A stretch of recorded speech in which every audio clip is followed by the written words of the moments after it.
Hello लाडक्या बहिणींनो आणि लाडक्या ताईंनो, मुख्यमंत्री माझी लाडकी बहीण योजनेचा डिसेंबरचा हप्ता म्हणजेच 18वा हप्ता हा वितरण सुरू झालेला आहे. तुमच्या अकाउंटला पैसे क्रेडिट व्हायला सुरुवात झालेली आहे. तुमच्यासाठी आनंदाची बातमी, खुशखबर, खुशखबर, खुशखबर घेऊन येतोय. पण लाडक्या बहिणींनो, कोणताही जी-आर न येता तुमच्या अकाउंटला पैसे क्रेडिट झालेले आहेत, ते खुशखबर आहे. पण असंख्य लाडक्या बहिणींच्या अकाउंटमध्ये पैसे जमा झालेले नाही आहेत. बघा, ₹1500 is credited to your account 13 जानेवारी 2026. Ladki Bahin Yojana available balance. म्हणजे बघा लाडक्या बहिणींनो, आपल्या अकाउंटला तुमच्यापैकी कोणत्या कोणत्या बहिणींच्या अकाउंटमध्ये पैसे क्रेडिट झाले आहेत, नक्की कमेंट बॉक्समध्ये सांगा. हा एक मेसेज झाला. दुसरा मेसेज लाडक्या बहिणींनो सुद्धा बघा, युअर अकाउंट नंबर क्रेडिटेड 1500 म्हणजे ₹1500 तुमच्या अकाउंटला जमा झालाय. 13/1/2026 चा हा मेसेज आहे, दुपारी ऑलमोस्ट 12 वाजताचा. तर लाडक्या बहिणीनं, तुमच्यापैकी कोणत्या कोणत्या बहिणींच्या अकाउंटमध्ये पैसे जमा झाले आहेत, तर नक्की एकदा कमेंट बॉक्समध्ये सांगा. आणि सोबतच तुमच्यापैकी कोणत्या कोणत्या बहिणींच्या अकाउंटमध्ये पैसे जमा झाले नाहीये, ते सुद्धा कमेंट बॉक्समध्ये सांगा. कारण लाडक्या बहिणींनो, आपण एक अर्ज दिलेला होता, आरटीआयचा अर्ज. कारण असंख्य महाराष्ट्रातील बहिणींना, असंख्य लाडक्या बहिणींना नोव्हेंबरचाही हप्ता आलेला नाहीये आणि सोबत डिसेंबरचा हप्ता आलेला नाहीये. आणि त्यामध्ये जर तुम्ही बघितलं असेल, डिसेंबरचा हप्ता आला, कोणताही जी-आर न येता. सोबतच निवडणुकीसाठी त्यांनी ₹3000 सांगितले होते, तर ₹1500 का? तर हा निवडणुकीसाठी जुमला तर नाही. तर लाडक्या बहिणींनो, तुम्ही आता साजक व्हा, समजूतदार व्हा. योग्य पद्धतीने तुमचा जो उद्या मतदान आहे महानगरपालिकेचं, सरकारच्या मनामध्ये असंतोष निर्माण झाला पाहिजे.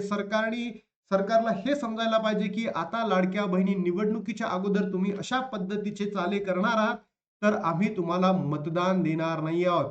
कारण लाडक्या बहिणींनो बघा, कोणताही जी-आर न येता, हे तर चुकीचं आहे. याच्यावर लाडक्या बहिणींनो, आदितीताई तटकरेंनी सुद्धा काही भाष्य केले नाहीत. सोबत मंत्रिमंडळाने सुद्धा भाष्य केलेलं नाहीये. तुमच्या भावांनी, म्हणजे देवाभाऊ म्हणते ना, इकडं-तिकडं देवाभाऊ, अजितदादा, तिकडे एकनाथजी दादा, कोणीच आपल्याला काहीही म्हटलेलं नाहीये. जी-आर आलेला नाहीये. लाडक्या बहिणींची ई-केवायसी कंप्लीट झालेली नाहीये.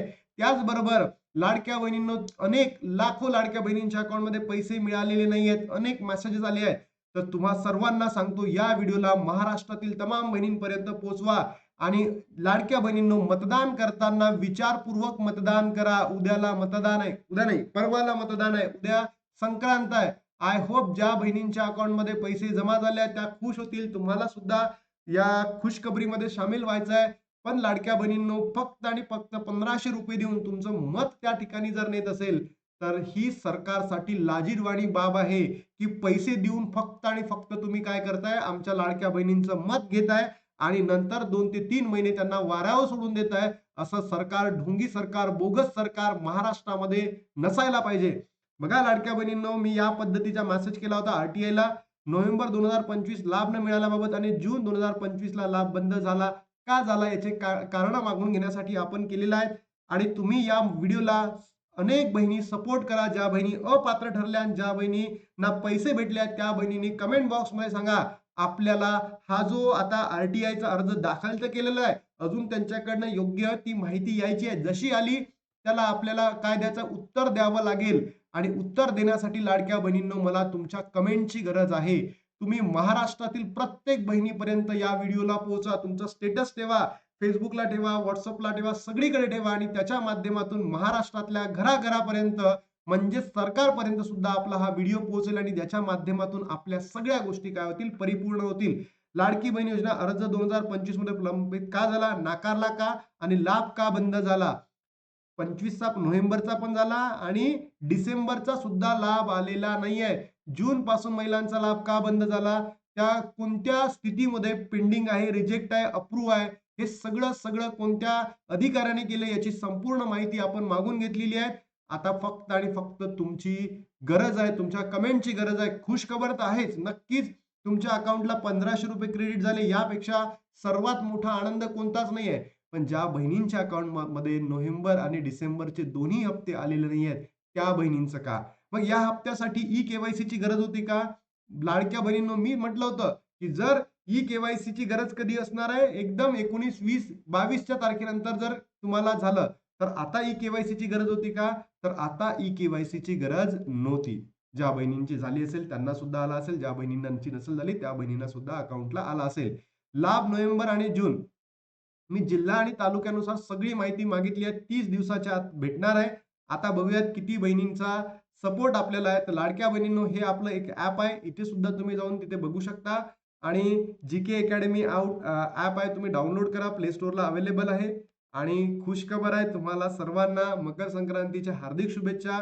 वितरण सुरू झालेले आहे. नक्की कमेंट बॉक्समध्ये सांगा तुमच्यापैकी कोणत्या-कोणत्या बहिणींना भेटलेला आहे आणि आपण जे व्हिडिओ बनवतो त्याच्या माध्यमातून तुमच्याजवळ सत्य परिस्थिती पोहोचवतो. फक्त या ₹1500 भारावून जाऊ नका. कारण गेल्या 3 महिन्यापासून सरकारने तुम्हाला जो मानसिक त्रास दिलेला आहे, तर या निवडणुकीमध्ये सरकारला तो मानसिक त्रास द्यायचा म्हणजे द्यायचा आहे. आता तुमची वेळ आलेली आहे लाडक्या बहिणींनो, आता मागे नका येऊ. बरोबर? तर चला लाडक्या बहिणींनो, आय होप तुम्ही महाराष्ट्रातील सगळ्याच बहिणींपर्यंत व्हिडिओला पोहोचवाल आणि या व्हिडिओला इतका प्रतिसाद द्या, जेणेकरून सरकार सुद्धा पाहिल आणि त्यांच्या लक्षात येईल, की आपण जे काही करतोय, पैसे देऊन लाडक्या बहिणींचे मत विकत घेतोय. असं जर झालं तर महाराष्ट्र कुठे जातील, देश कुठे जातील, राज्य कुठे जातील, या मूर्खांना समजत नाहीये. जे तिथे मंत्री-संत्री बसलेले आहेत ना, त्यांना समजत नाही, की देशाला, महाराष्ट्राला आपण कोणत्या ठिकाणी नेऊन ठेवतोय. फक्त पैसे देतात आणि मत घेतात आणि नंतर विसरून जातात. हे चुकीचं आहे लाडक्या बहिणींनो. आता थांबतो आणि भेटतो नवीन व्हिडिओमध्ये. तोपर्यंत जय हिंद, जय महाराष्ट्र, जय संविधान.